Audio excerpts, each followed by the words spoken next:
George Garcia, and I'm a product support specialist here at Autodesk Eagle. And the goal of this video is to show an application of design blocks to a real design. So in this design, I'm making an audio converter using the PCM5102. And it's a really great chip, with the exception that it requires 3 power supplies.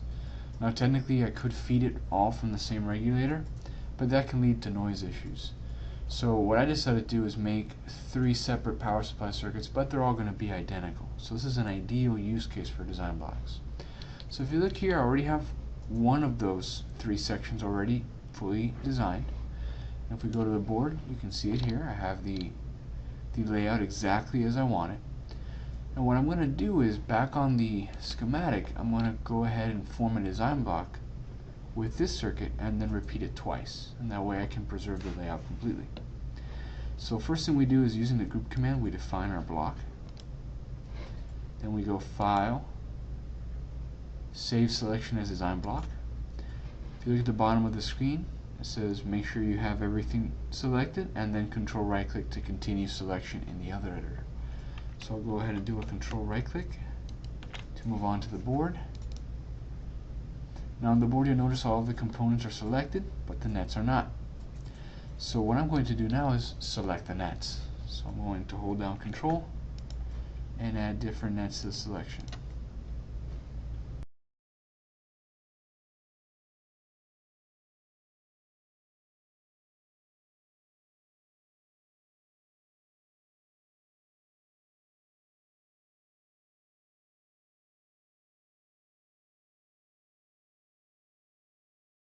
So once I have all the nets that I want to include, just hit Control right click again. Let's take it back to the schematic editor. We see our design block fully formed. Now we can write a basic description. You can use all sorts of HTML tags, you can insert images, you can put links to data sheets, all of that's available. So for me, I'm just going to put a very basic description. 3.3 volt supply.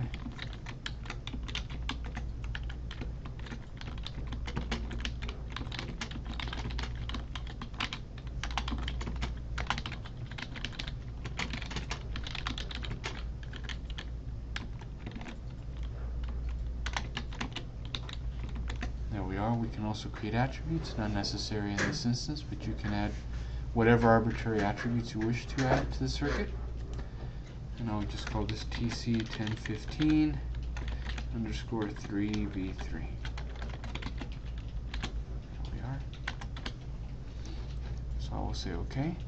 And now the design block is created. So now to use it, all I have to do is click here on Add Design Block. Go to the DBL folder.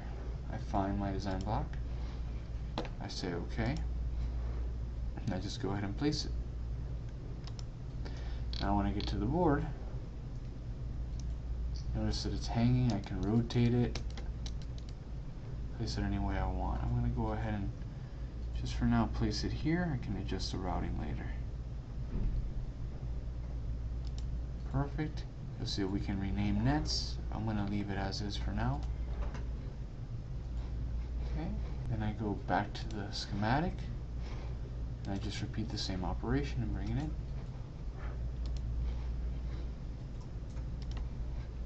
Now what's nice about this is that I have all of the circuit connected, and for the most part it's ready to go.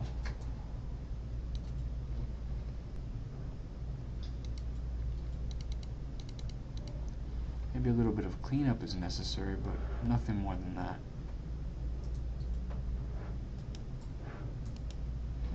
Excellent. So now I can move around any traces, rename. Obviously on the schematic I'll have to adjust these power supply symbols. That way they match the correct polarity, the correct supplies that I want to feed the chip. But other than that, it's pretty much ready to go. It's just a few minutes of cleanup and then the design is done. So you can really see how much time this saves in layout and in getting your schematic ready. So thank you very much, and we'll see you next time.